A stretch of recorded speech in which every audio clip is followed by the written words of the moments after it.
ప్రభాస్ పెళ్లి విషయంపై ఓ క్లారిటీకి ఆయన కుటుంబ సభ్యులు వచ్చినట్లు తెలుస్తోంది. వాస్తవానికి బాహుబలి పార్ట్ 1 రిలీజ్ తర్వాత ప్రభాస్ చేత 3 ముళ్ళు వేయించాలనుకున్నారు.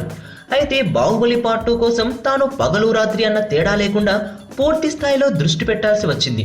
ఈ సమయంలో పెళ్లి జరిగితే ఇది తనకు తాను చేసుకోబోయే అమ్మాయికి కూడా ఇబ్బందేనని చెప్పి పెళ్లి వాయిదా పడేలా చేశాడు ప్రభాస్. బాహుబలి చారిత్రాత్మక విజయం సాధించిన, దేశవ్యాప్తంగా ప్రభాస్ కు గుర్తింపు తెచ్చిన నేపథ్యంలో ప్రభాస్ మాట కాదనలేకపోయారు కుటుంబ సభ్యులు. తాజాగా వచ్చే ఏడాది అక్టోబర్లో ప్రభాస్ పెళ్లి చేయాలని కృష్ణంరాజు నిర్ణయించినట్లు తెలుస్తోంది. బాహుబలి పార్ట్ రిలీజ్ తో సంబంధం లేకుండా ఆ సినిమా షూటింగ్ ముగిసిన వెంటనే ప్రభాస్ ను ఓ ఇంటివాడిని చేయాలని కృష్ణంరాజు పక్కాగా డిసైడ్ అయ్యారని ఆయన సన్నిహితులు చెబుతున్నారు. ఈ నేపథ్యంలోనే వచ్చే ఏడాది అక్టోబర్లో ఎట్టి పరిస్థితుల్లోనైనా ప్రభాస్ వివాహం చేయాలనే ఆలోచనలో ఉన్నారట. భీమవరంకు చెందిన ఓ అమ్మాయిని ప్రభాస్ వివాహం చేసుకోనున్న సంగతి తెలిసింది.